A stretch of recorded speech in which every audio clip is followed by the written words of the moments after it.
Muito boa tarde, está no ar a Revista da Semana, programa com Silvério Cunha e José Faustino. Boa tarde a ambos. Ora, vamos lá então olhar para os temas e assuntos que marcaram a última semana. Começamos pelo acidente trágico com um carro de combate a incêndios da Corporação de Odmira, com 5 feridos inicialmente, mas depois um dos bombeiros acabou por morrer.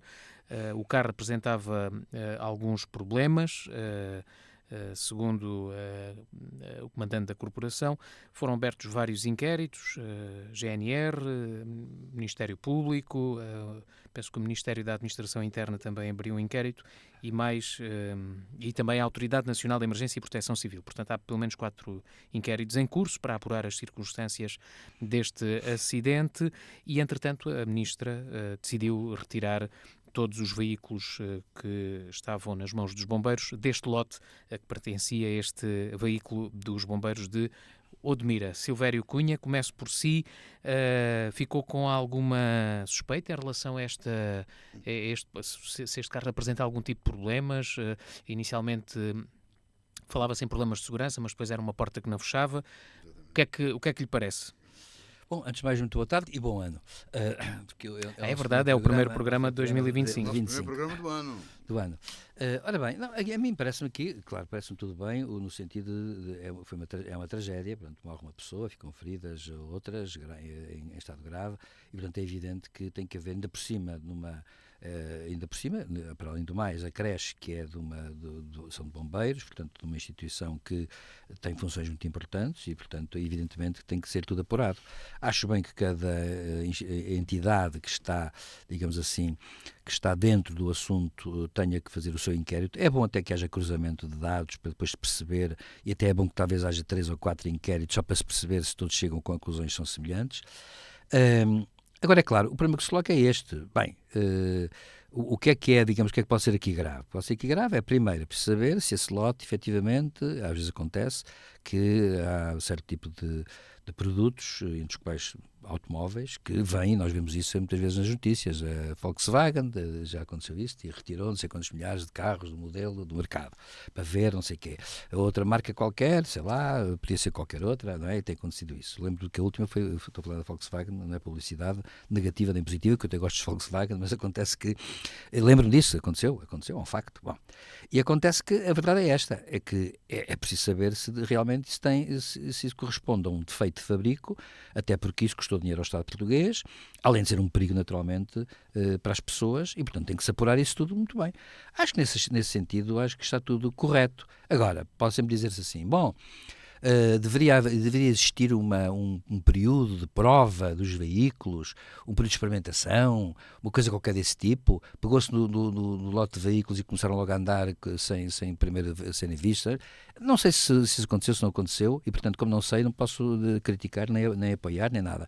É evidente que se parte sempre do princípio que as coisas correm bem, parte sempre do princípio que o fabricante não cometeu erros estruturais no fabrico, e portanto, eu julgo que, para já, o importante é que os inquéritos decorram e que, naturalmente, cheguem a uma conclusão. Acho muito bem que a Sra. Ministra tenha retirado todos os veículos do lote para se apurar. É uma questão de precaução, princípio de precaução, e acho que ela fez bem.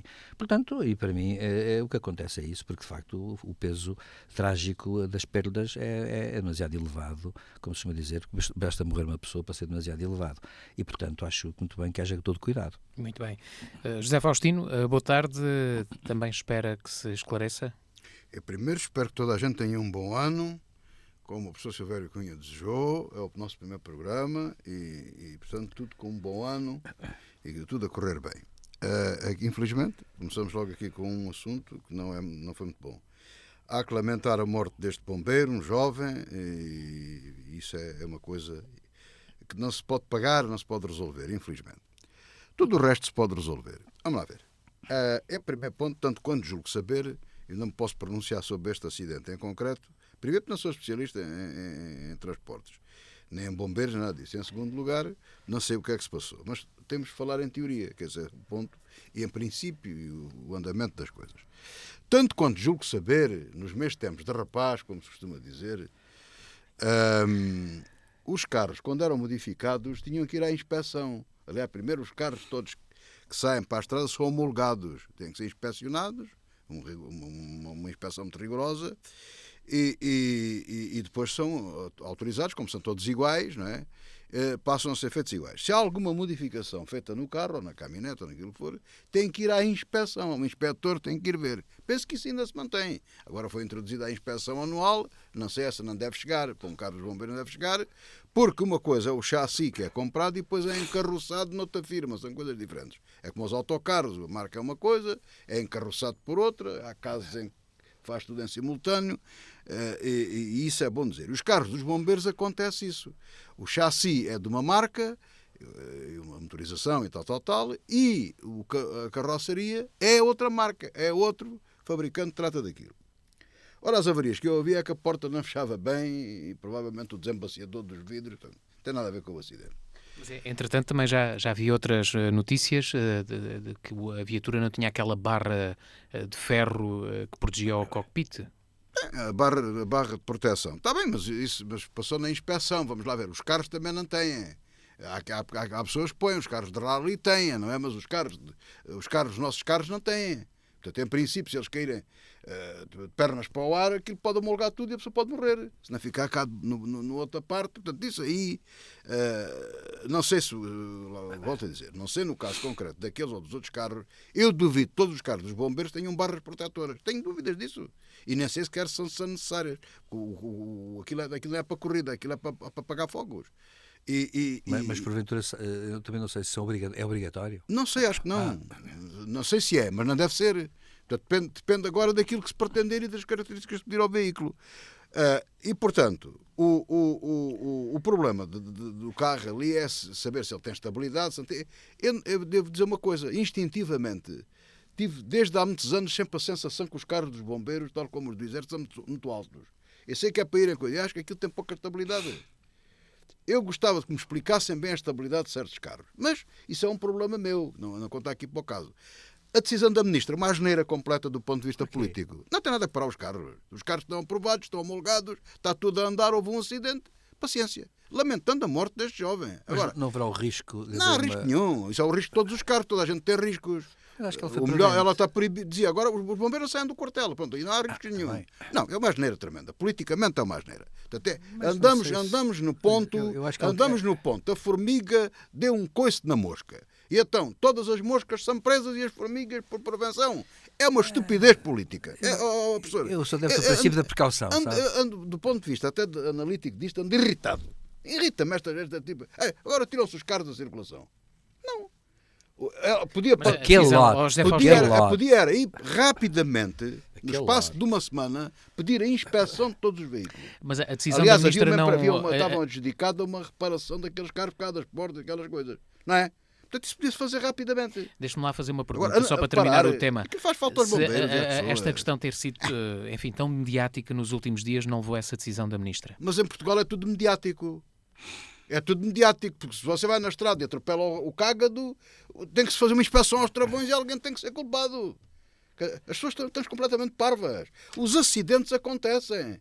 Nós andamos em casa a fazer obras, caímos dos cadotes, escorregamos no corredor, encalhamos no quintal. Tanto, eu quando andei na fisioterapia, não é?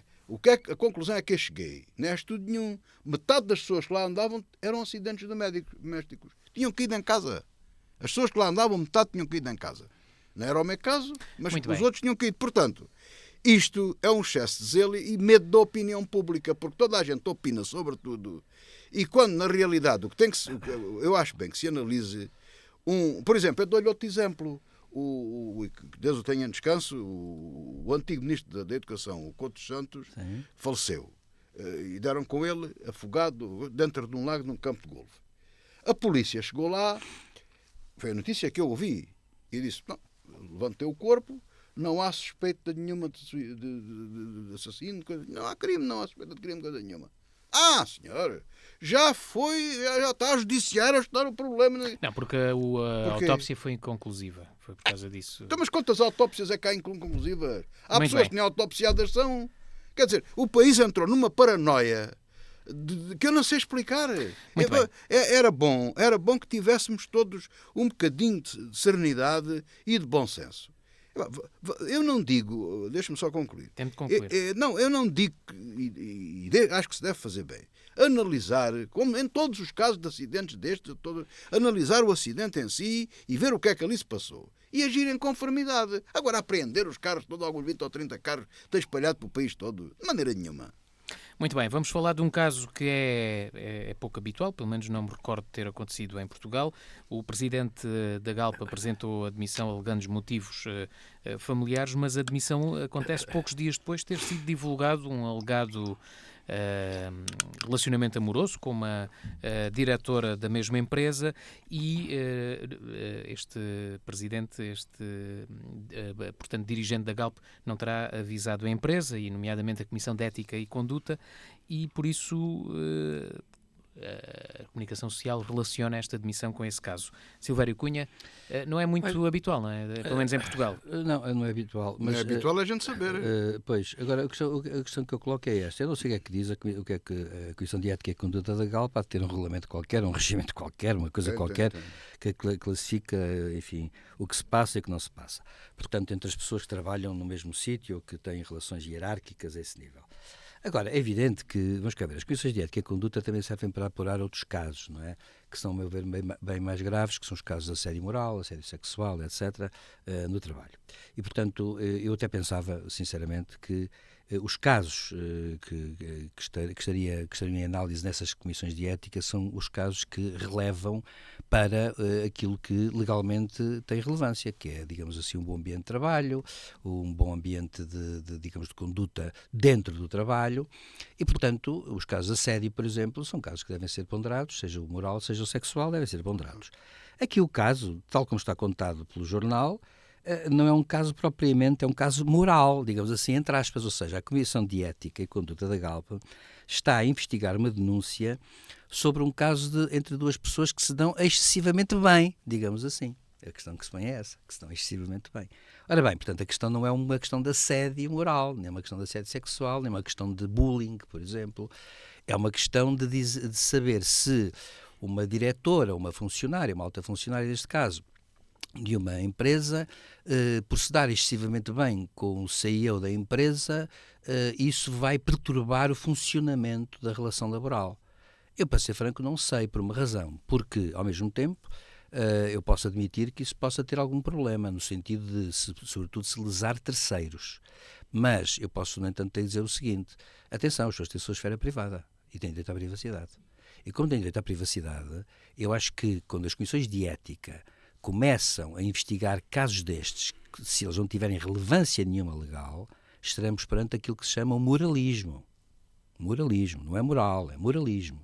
Ou seja, estão a entrar na vida privada das pessoas. Claro, naturalmente, quando o ex-presidente da Galp apresenta a admissão por motivos familiares, pois pode ter motivos familiares enormes, não sei se ele é casado, se é viúvo, se é solteiro, não sei, não faço ideia nenhuma. Ele pode ter muitos problemas até em casa, por exemplo, se no caso de ser um relacionamento extraconjugal, por exemplo, não sei se esse não faço ideia, mas se for assim ele poderá ter outros problemas, mas isso é da sua esfera privada.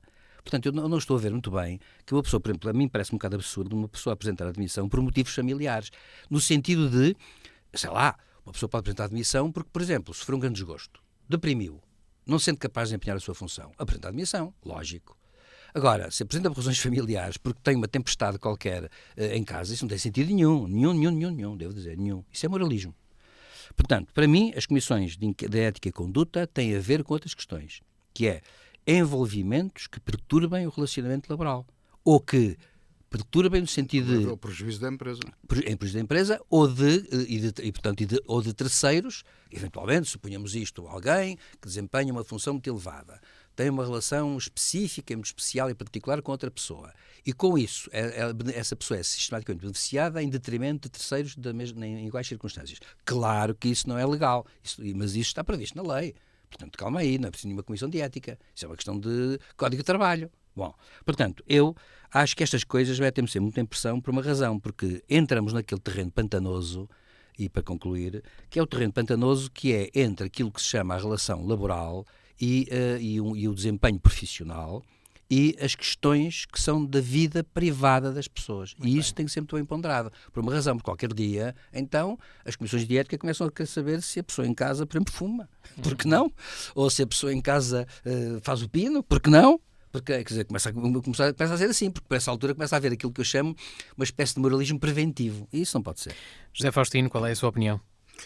Vamos lá ver. A minha, para princípio de conversa, vamos lá começar.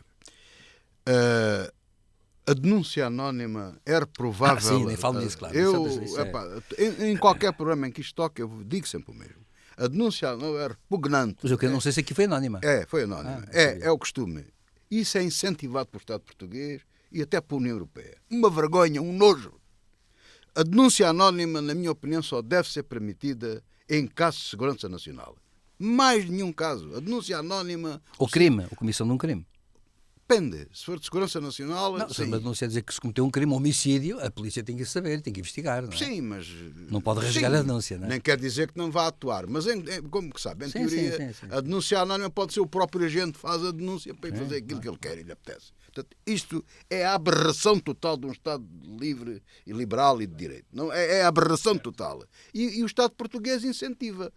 Aliás, eu vejo canais de televisão, denuncie, venha para cá denunciar. É do mais repugnante, nojento que pode haver. É um nojo, uma vergonha. É uma vergonha.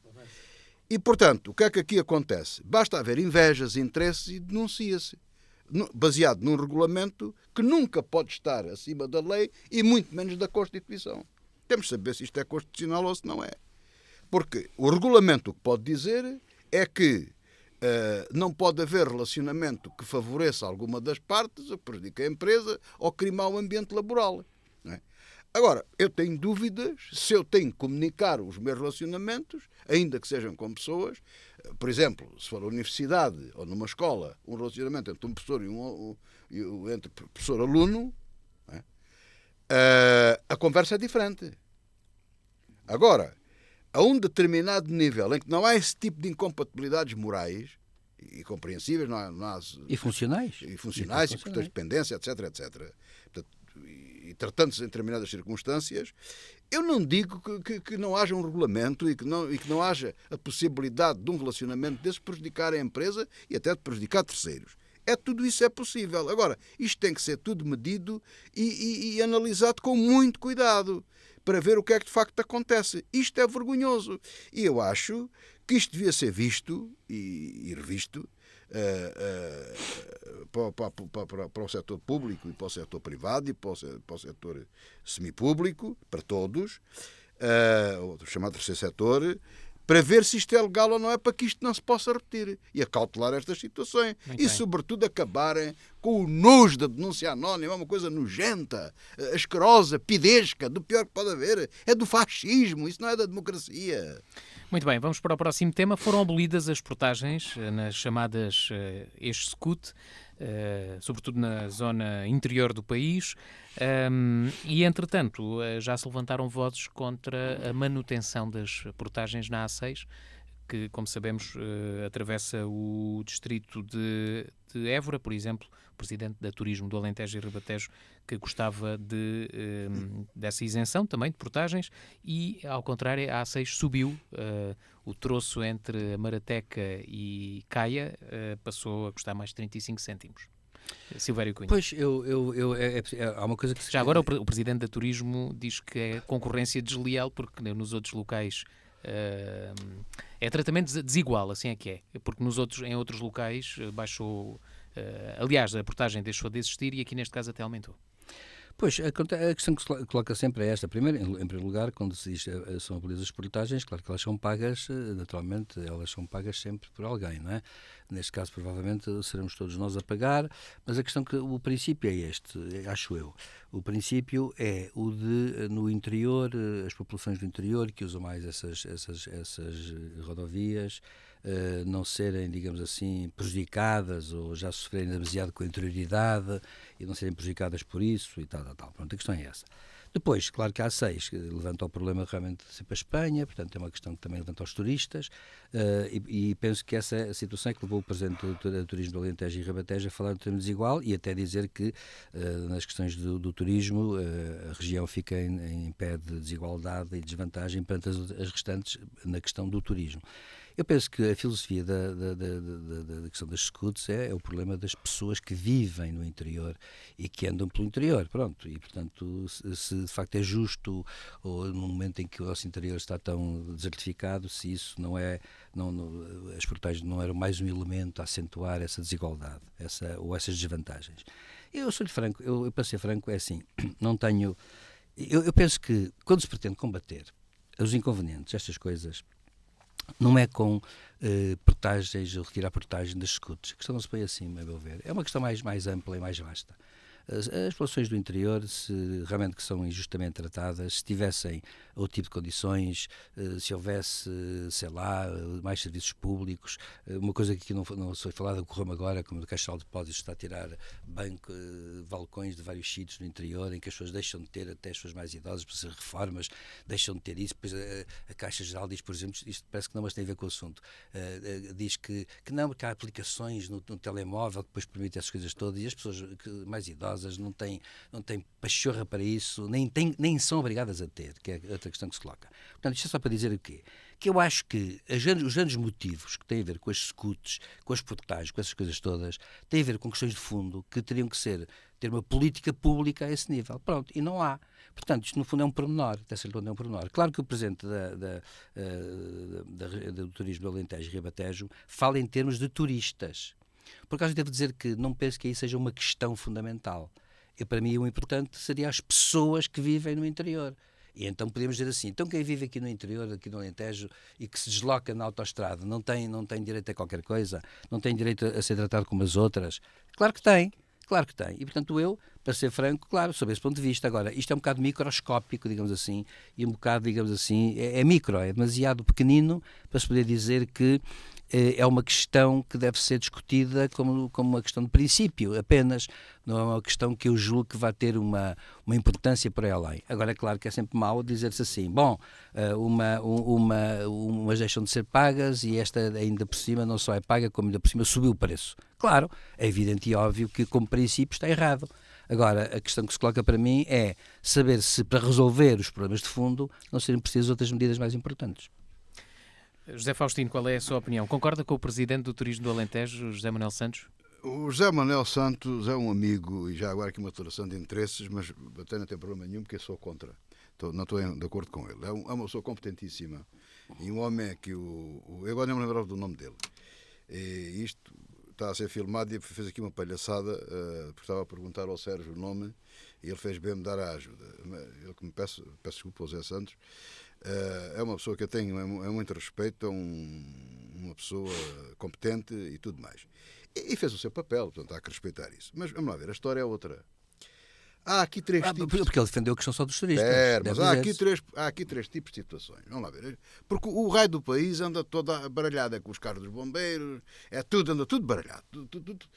Os hospitais, são as urgências, contam-se as histórias todas ao contrário. Vamos lá ver uma coisa. A A6 está concessionada à Brisa. Foi uma autoestrada paga com portagens das pessoas. Tem... como é que se diz agora? Tem um sítio para pagar. Isto é extraordinário. Peço desculpa. Aquelas estruturas que se põem. Tem a portagem. Tem portagens. Ou seja, é uma autoestrada com portagens reais. Os utilizadores chegam lá e pagam. O que o José Faustino está a dizer é que as scouts não tinham as estruturas. Só me faltava a portagem. Não. Pronto. As scouts não foram feitas para as pessoas pagarem. Eram portagens virtuais pagas pelo Estado. Ou seja, o Estado não tinha dinheiro. É preciso contar as histórias, porque senão andamos sempre no tiro-liro. As scouts foram inventadas na seguinte conformidade. O Estado não tinha dinheiro e o país não tinha dinheiro para fazer as autoestradas. E também não queria fazer no interior, por motivos que o professor já falou, não queria meter portagens nas autoestradas que ia fazer. E então inventou-se uma contagem automática, conforme havia um concessionário à mesma, que investia o dinheiro e fazia a estrada, e em função dos carros que ele utilizava, o Estado pagava-lhe todos os anos as portagens, eram portagens virtuais. E há um terceiro caso, que esse é de roubo autêntico, é uma vergonha, que é a autoestrada do Algarve. Porque essa nunca na vida se pôs a hipótese de coisa nenhuma. Era uma alternativa à 125. Nunca se pôs a hipótese... Onde havia muitos acidentes, não é? Sim, e há. Portanto, a estrada do Algarve foi feita, a Via do Infante, foi feita sempre para ser uma autoestrada gratuita, como alternativa à 125. E o que é que aconteceu? A Troika chegou aqui e sugeriu ao Governo que fosse tudo deito. E o que é que se foi fazer? Criaram-se uma coisa mal amanhada, na minha opinião, que não tinha as portagens físicas, eram portagens digitais, o carro passava, depois tinha que ir pagar aos correios, depois passou a ir pagar na tabacaria, depois aquilo não controlava, depois aquilo era uma palhaçada, se me permitem o termo. Era uma palhaçada e era antinatura, porque das duas uma. Foi uma emergência. Aquilo no tempo em que o país foi recuperado, quando ficámos livres da Troika e do plano de recuperação, aquilo devia voltar ao normal, acho que devia ter acabado, mas não acabou, porque a mama sabia bem, não é? Sabia a mel. E então o que é que aconteceu? Se queriam continuar, ou o que é que poderia ter acontecido, se queriam continuar a cobrar portagens, independente de validade ou não, e defender o interior ou não defender o interior, se queriam cobrar portagens, tinham que construir as portagens. Só que o custo das portagens era outro grande investimento de milhões de euros. E nunca construíram as portagens, nem deixaram de ter os pórticos digitais, aqueles pórticos para fazer as contagens. Ora, o que é que acontece? E aquilo que foi feito erradamente, na minha opinião, porque é a maioria da oposição que aprova contra a vontade do Governo, portanto, a tal cláusula travão que havia um acordo de cavalheiros entre os políticos foi quebrada, e isso é vergonhoso, porque ou é quebrada, passa a ser quebrada sempre, é um problema. Portanto, o Governo governa com os programas dos outros. Portanto, há aqui uma data de contradições. Seja como for, a Assembleia da República aprovou acabar com as scouts. Portanto, isso é um problema. E onde entrou também a Via do Infante no Algarve. A A6 jamais pode entrar nisso. A A6 é da brisa. Não é uma concessão para ser cobrada a portagem. Isso não pode acontecer. Portanto, o Zé Santos, que me desculpe, eu percebo o ponto de vista dele. Arranja um voucher, uma coisa qualquer para os turistas, para lhe pagar a portagem, um negócio qualquer com a brisa, qualquer coisa. Agora, não pode anular a portagem. E ela está cara, 10 euros daqui a Lisboa. Portanto, com certeza, mas não são coisas comparáveis. Muito bem. Vamos avançar agora para o próximo tema. Falamos do presidente eleito dos Estados Unidos, Donald Trump, que não descartou a possibilidade de recorrer à força militar ou à pressão económica para tentar obter o controle estratégico sobre o canal do Panamá e a Groenlândia. E num dia em que ficámos a saber que Trump foi condenado no caso Stormy Daniels... Stormy Daniels, exatamente, e o Canadá, mas no dia em que ficámos a saber que foi condenado no caso Stormy Daniels, mas que não terá de cumprir pena, Silvério Cunha. Pois, bem, eu acho que eu vou começar pela parte mais engraçada e depois vamos... Claro que nas redes tem havido muitas piadas sobre o assunto, não é? Há quem proponha que o continente norte-americano seja dividido entre o Canadá e o México, por exemplo, apesar de que grande parte do Estado norte-americano era anteriormente mexicano, o Arizona, o Colorado, o Novo México, a Califórnia, o Texas. A Flórida era dos espanhóis até 1826, é bom dizer. Em 1826 os americanos tiraram aquilo aos espanhóis. Bom, mas acontece que, vamos cá ver, tem havido muitas brincadeiras com os mapas e eu acho até tem havido coisas divertidas e caricaturas divertidas. Bem, eu diria assim, em primeiro lugar, eu acho que há uma coisa que Trump usa, que é sempre assim, ele faz o papel, digamos assim, do louco que exige tudo, a toda a gente, amigos, sem ser amigos, etc. E depois o comportamento dele vai variar em função disso. É uma espécie de digamos assim, de exigir 100 para depois no fim ficar com 30. Eu acho que ele tem muito esse tipo de atitude, digamos, nos negócios. Que são no fundo negócios, não é? No fundo para ele são negócios. Acontece que isso é o que acontece a esse nível. Bom, é evidente que isso deu já origem também a piadas. O próprio governo dinamarquês disse que podia comparar entre os Estados Unidos. Portanto, caiu-se um bocado o ridículo tudo isto. Para mim, a questão não está tanto aí. Eu julgo que Trump diz essas coisas porque tem uma filosofia, digamos assim, da política internacional, que é uma filosofia muito voluntarista e muito baseada na sua subjetividade.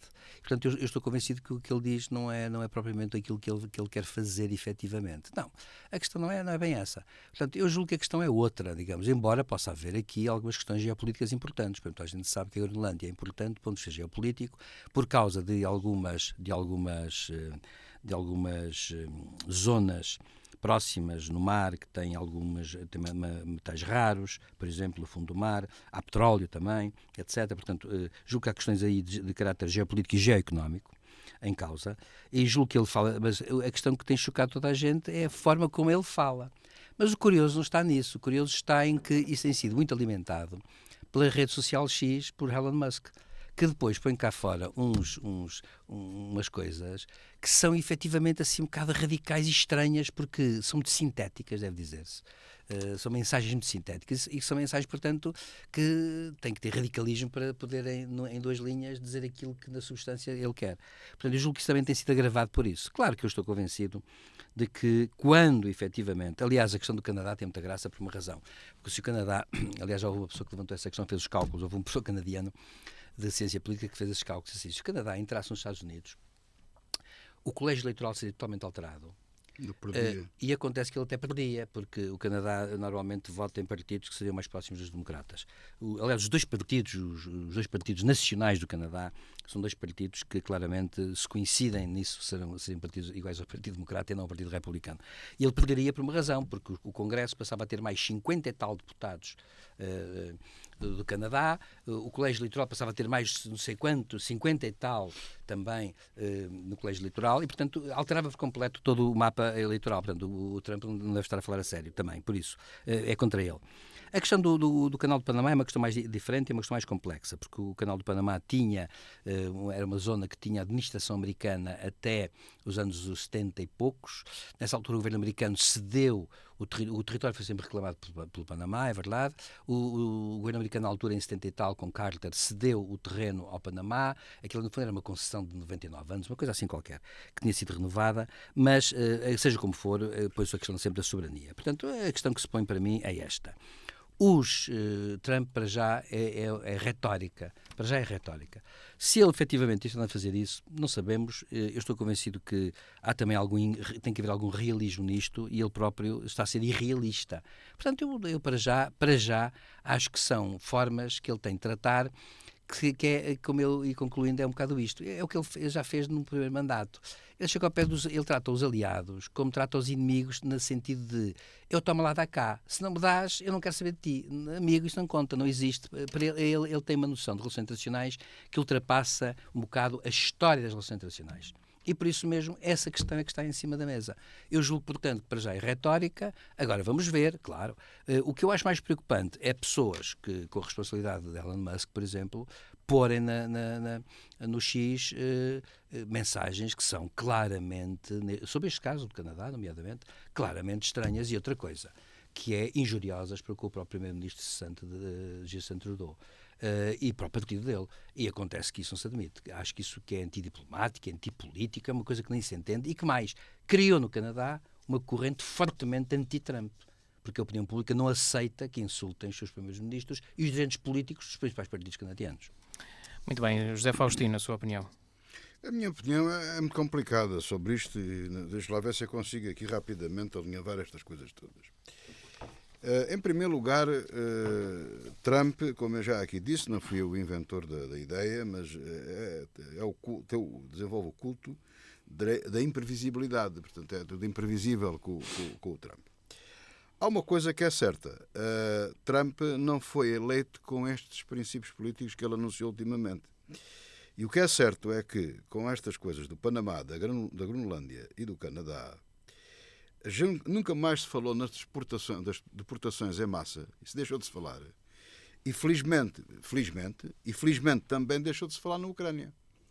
O que pode ser um bom sinal. Ele pode estar a desviar. Mas pode não estar-se a desviar. E vamos lá ver. O Panamá, isto tudo tem o seu fundamento.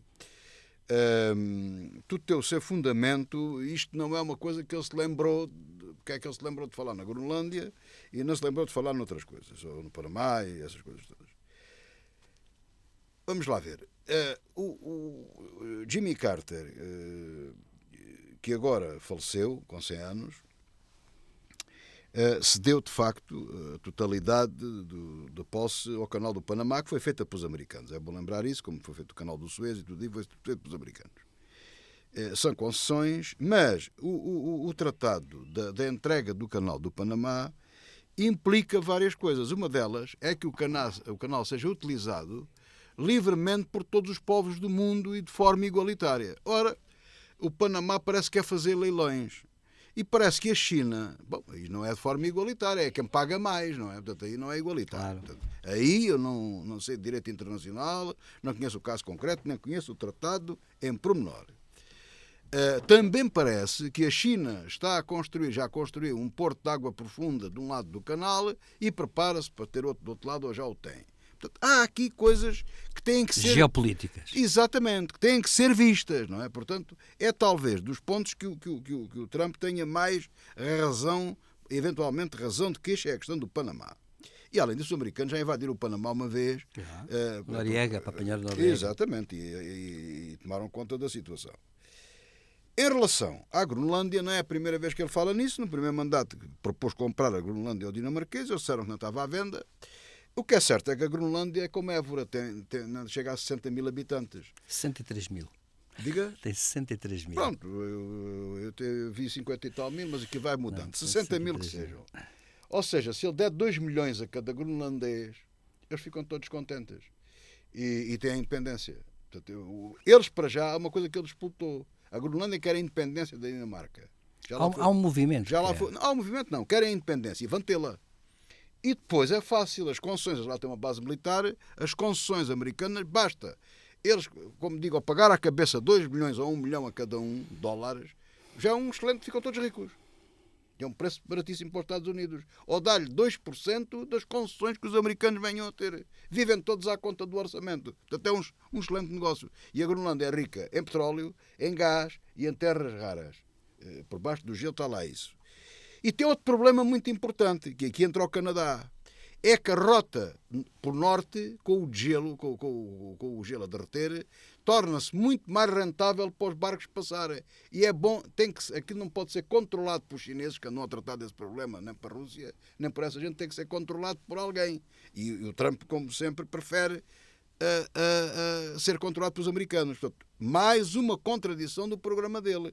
Portanto, já se esqueceu das exportações, já se esqueceu da Ucrânia e já se esqueceu de olhar para dentro da América. Afinal, está a olhar para fora. O problema dele é geopolítico. Portanto, ele fala na Groenlândia e no Canadá por causa da Rota do Norte. Finalmente, e não pode passar em claro, a figura mais perigosa que Trump e mais sinistra que a humanidade tem pela frente, que se chama Elon Musk. E que eu ainda não percebi como é que a Europa e toda a gente que passa a vida, e bem, a regular a Google e outros mais, por causa de controle, agora vão obrigar a vender uma parte das empresas porque tem um certo controle, como é que não há? Só há uma regulação económica e não há uma regulação estratégica.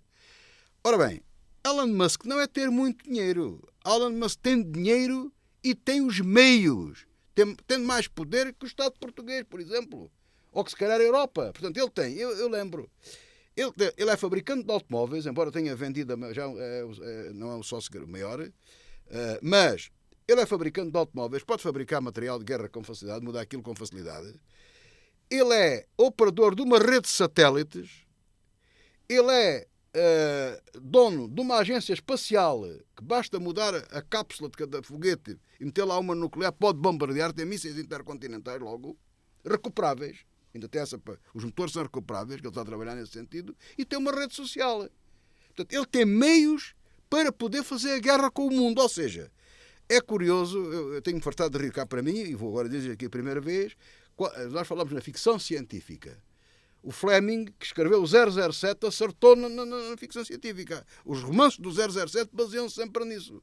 De um maluco, de um multimilionário, que quer dominar o mundo ou acabar com o mundo ou pôr de outra maneira. Pois é, aqui está Elon Musk, tal e qual. Cuidado com ele. Aquele homem devia ser já expropriado de parte das coisas que tem. Não é lá o X ou o do passarinho, lá a rede que me faz mal. É os foguetões e uma certa coisa. Isso ele devia ser expropriado de parte disso. Deve ter que vender aquilo. Ele não pode ter um controle total daquilo.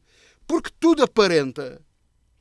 Nós não temos ainda grandes indícios, ainda não temos indícios concretos de dizer que Trump é fascista.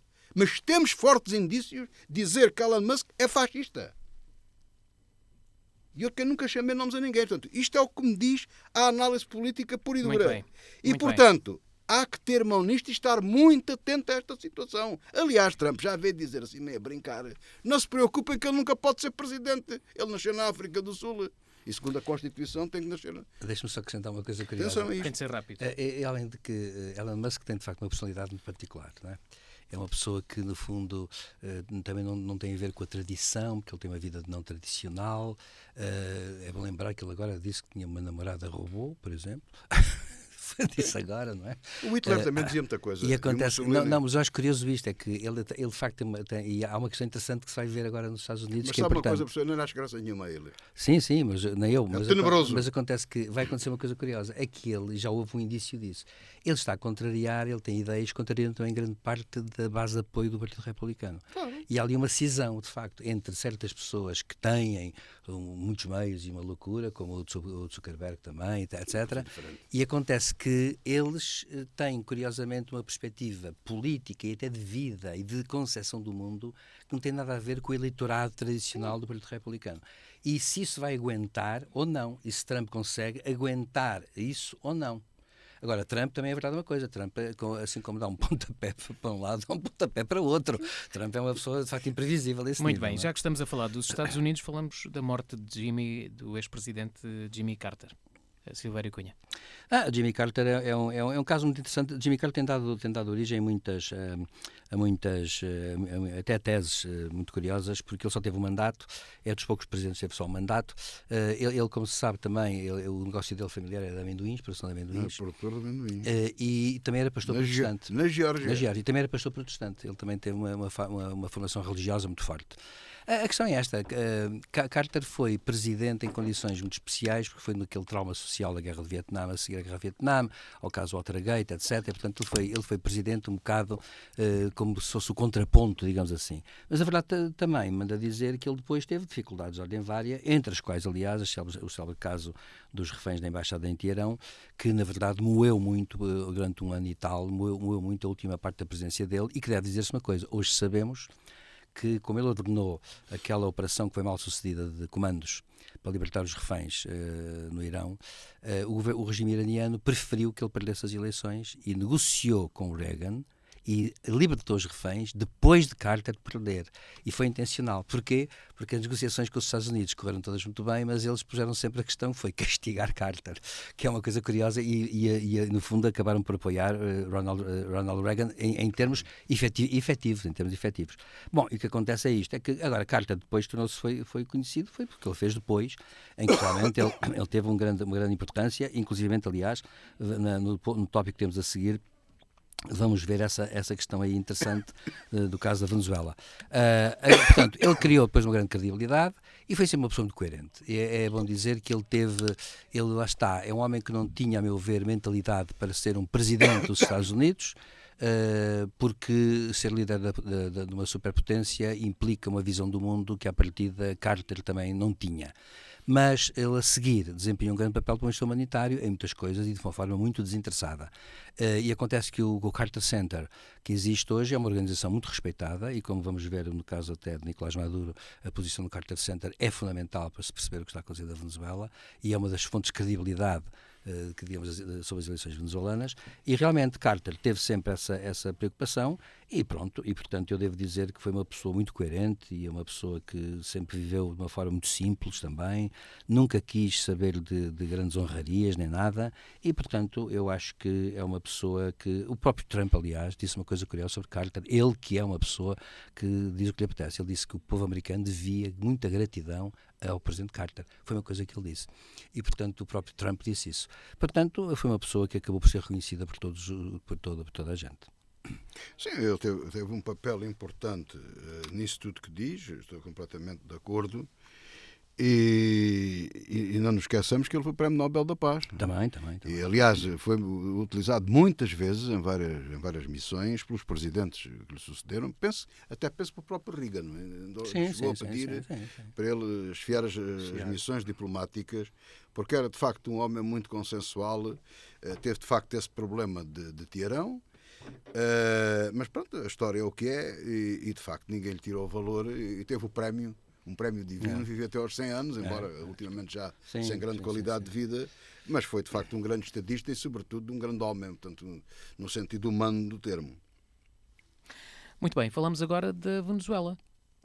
Na Venezuela, a tomada de posse de Nicolás Maduro, numa altura em que a oposição contesta os resultados das eleições e enfim, e há países que não reconhecem a presidência de Maduro, Silvério Cunha. Como a Espanha, por exemplo. Como a Espanha, mas não só, até muitos países da América Latina que, aliás, são insuspeitos, o caso do Chile, ainda hoje o Portugal presidente... ainda não reconheceu. Portugal penso que não. Mas acontece que ainda hoje o presidente chileno, ontem, o presidente chileno Boric, fez uma declaração ao país, ele é um homem de esquerda, que disse claramente, que disse assim, o Maduro, aquilo é uma ditadura que não tem sentido nenhum e que ele não é um presidente legítimo. Vamos cá ver, vamos começar por partes. Quando o Chávez ganhou, fez o golpe de Estado, a seguir Chávez quis legitimar-se através de uma democracia representativa. E conseguiu, porque ele fez 2 eleições que ganhou e em que ele permitiu a entrada de muitos observadores internacionais, entre os quais o Congresso dos Estados Unidos e até de organizações de ONGs, entre os quais o Carter Center, precisamente. O Carter Center passou a ser um ponto de referência porque conseguiu congregar não só gente muito imparcial, porque o Congresso americano mandava missões grandes, a União Europeia também, todas elas deram a vitória para Chávez e, portanto, o Chávez conseguiu aguentar-se com base nisso. Mas como todos os populistas carismáticos, quando morre o líder, o segundo geralmente é sempre pior. E nunca tem a inspiração do líder, nunca é igual, não é? As coisas nunca são iguais. Nem há comparação entre o Chávez sim. e o Maduro. E deve dizer-se até que, quando o Chávez morreu, houve dentro do regime uma grande luta em que o herdeiro competente, não quer dizer que fosse um grande líder, porque também é preciso ter algum carisma, o herdeiro competente perdeu em favor do incompetente, deve dizer-se. Havia um sucessor do Chávez competente, um economista muito competente, que tinha as ideias de Chávez, bem ou mal, com razão sem ela. Claro. E, curiosamente, quem ganhou foi o Maduro, que é um incompetente. O Maduro é incompetente sob o ponto de vista do próprio chavismo, que é uma coisa que é espantosa, como é que não se vê. Ora bem, o que acontece é que, entretanto, houve estas eleições. E estas eleições, deve dizer-se, não foram reconhecidas por 2 razões. E o Carter Center, aliás, organizou uma grande recolha de atas, de cópias de atas, e acontece que o Carter Center, por exemplo, lá está, que foi criado pelo presidente Carter, o Carter Center disse claramente que tinha havido fraude. Ora bem, perante uma acusação destas, e quando o governo venezuelano de Maduro deixou que as eleições tivessem observadores, acontece que só há uma solução para Maduro, que é apresentar as atas. E ele não quer apresentar as atas. Quer tomar posse, ser presidente, sem mostrar as atas que conferem a vitória, as atas autenticadas. E acontece que a oposição, de uma forma ou de outra, e observadores internacionais creditados pelo próprio regime do Maduro, apresentaram cópias de atas que ele esconde. Ora bem, Maduro, portanto, neste momento, é a razão porque, neste momento, muitos governos sul-americanos que não têm nada, digamos assim, não são suspeitos em nada ideologicamente, dizem claramente assim, é fácil, Maduro que apresenta as atas e que mostre que ganhou. As atas autenticadas, ora bem, ele não só não apresenta, e mais, há aqui uma coisa que é absurda, como é que o Tribunal Supremo o confirma se as atas não são públicas? Isto é uma coisa que em Portugal não se, quer dizer, não cabe na cabeça de ninguém, até nós, é uma questão de senso comum. Então, se ele ganha, ele tem todos os documentos que mostram que ele ganha à vontade, até porque ele deu percentagens. O regime Maduro depois deu percentagens. Se deu percentagens, então podia mostrar perfeitamente tudo. Ora bem, não mostrou, e com isso ele deslegitima-se. E há aqui uma questão que é esta. Agora vamos imaginar uma coisa absurda, que, na meu ver, não aconteceu. Que Maduro tinha ganhado mesmo as eleições. E não queria apresentar as atas. Só por isso não devia ser eleito. Porquê? Porque toda a gente sabe que numa democracia verdadeira há documentação que tem que ser apresentada para ser certificada. E acontece, se não houver certificação, não pode ser dada como legal e como legítima. Olha, como legítima e, em seguida, como legal. Ora bem, Maduro quer tomar. Eu sei o que é que está a acontecer. O que está a acontecer é um fenómeno que na ciência política já tenho estudado muitas vezes. Claro que Maduro sabe uma coisa. Maduro está cheio de medo, até porque dentro do regime de Maduro está a haver cisões. E, aliás, há quem diga que parte do exército venezuelano está contra Maduro. O que acontece é isto, é que ele tem medo por uma razão, porque depois destas cenas todas que ele fez, acontece que ele sabe que já não pode haver uma conciliação simples, porque a oposição fez-lhe uma proposta. Esta oposição, não digo a outra, a anterior. Esta fez uma proposta que foi esta, muito bem. Ele reconhece a derrota, mas nós entramos num consenso para que a transição seja suave. Ora, acontece que o que ele fez foi rejeitar tudo. Portanto, ele é tudo ou nada. Ele sabe que, se não tiver tudo, tem nada. E acontece que esse é o problema dele. É como ele tem agora já o medo de ter nada, claro que não pode já fazer cedências nenhumas. Cedências no sentido, não pode vir às boas. Acontece que ele deveria, naturalmente, seria democrático. Há um grande cientista político latino-americano e americano, Gerard Munk, que publicou há tempos um artigo sobre isso, em que ele dizia assim, que diabo, Maduro podia ter feito uma coisa, e o Sérgio permita-me só fazer aqui uma comparação, porque o Sérgio não se lembra disso, porque é jovem, mas aqui o José Faustino lembra-se perfeitamente. Lembram-se que em 76 houve eleições na República Dominicana, finalmente, depois da ditadura dos Trujillo, do general Trujillo, que era ditador desde os anos 30 e era uma sucessão, era o filho, era o neto, já era o neto que era presidente. E num dado momento não houve condições para ele continuar, porque Carter, precisamente, foi na presidência Carter tirou o tapete a esses ditadores e disse, tem que haver eleições a sério. E mandou o Congresso foi para lá com observadores, e a União Europeia na altura não foi com observadores, mas quem era o opositor a Trujillo era o Partido Revolucionário Dominicano, que é um partido social-democrata. E foi o Dr. Mário Soares, com o vice-presidente da Internacional Socialista, que apareceu num avião com 50 ou 60 observadores, toda a Internacional Socialista, nórdicos, alemães, etc., e apareceu para dizer assim, nós vimos ver.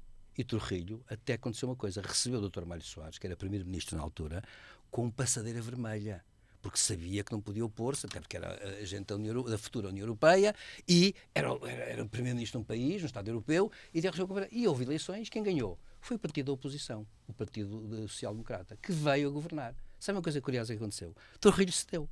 O que aconteceu? Que Trujillo já foi presidente depois, por eleições livres. A ironia é esta, ele era ditador, reconheceu a derrota nas eleições e foram 2 mandatos, foram 8 anos. O partido oposicionista ganhou 2 vezes e depois perdeu outra vez para o partido dele e ele voltou a ser presidente. E hoje até penso que a família Trujillo continua a ser dominante na República Dominicana com o seu partido e já ganhou e já perdeu eleições. Portanto, não há problema nenhum numa democracia. Maduro podia agora precisamente reconhecer tudo o que aconteceu, retirava-se e até podia concorrer mais tarde, ainda sabe-se lá o que é que o eleitorado faria. Esta incapacidade de reconhecer a alternância democrática é o grande problema que se põe hoje na crise da democracia contemporânea. Muito bem. José Faustino. Não, está praticamente tudo dito. Nicolás Maduro era um boçal, quer dizer, um tipo sem conhecimentos nenhum. Portanto, o Chávez era fuzileiro, portanto era da tropa, tinha formação militar. Coronel. E tinha formação, e portanto havia gente, economistas, a pessoa já falou nisso, e tudo, gente que, enfim, acreditando naquilo, porque fez o Chávez muito mal à Venezuela, não é? Expulsou toda a gente, o capital foi todo corrido, as empresas, os agricultores, tudo aquilo. E depois veio este, acabou o resto, porque este nem sequer tinha um programa, não tinha coisa nenhuma. Mas este homem é completamente um zero, não é? Isto nós estamos a falar de gente, de ditadores inteligentes, sei lá, numa coisa tipo Trump, nem de perto nem de longe, não é? Não tem comparação possível. E, portanto, a boçalidade é tal que ele não percebeu aquilo que o professor está a dizer.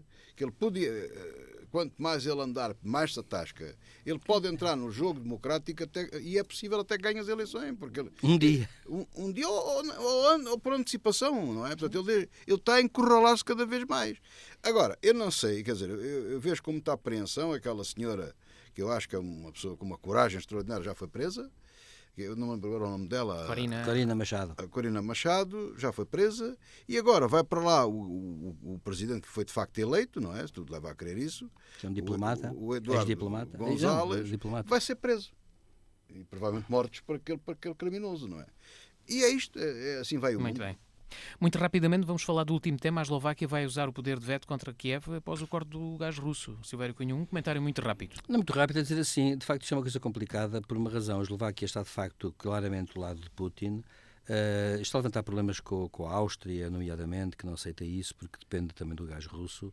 A Europa, cuidado, depende do gás russo, e é claro que há aqui um problema há aqui um grande problema que a Eslováquia está, portanto, a ir contra a Ucrânia por causa daquela medida que Zelensky tomou, e isto é claro que vai levantar um problema, porque ele sabe que na União Europeia há apoiantes, como Orbán, por exemplo, ou Orbán, melhor dizendo, são apoiantes, e portanto nós temos aqui na União Europeia alguns Estados que de facto são ligados a Putin, e portanto levanta-se esse problema agora. E por isso eu acho que vai-se levantar um problema grave por causa da questão do veto, e vai ter que haver muita negociação, porque senão isto vai ser um caso sério.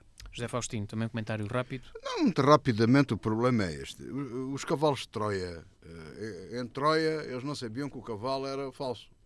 Daí depois se inventou o cavalo de Troia. Mas agora já se conhece o truque do cavalo de Troia. E este está à vista de toda a gente. É um cavalo transparente, em vidro, com paredes de vidro. Vê-se quem é que está dentro do cavalo. Portanto, os cavalos de Troia dentro da União Europeia têm que ser banidos da União Europeia.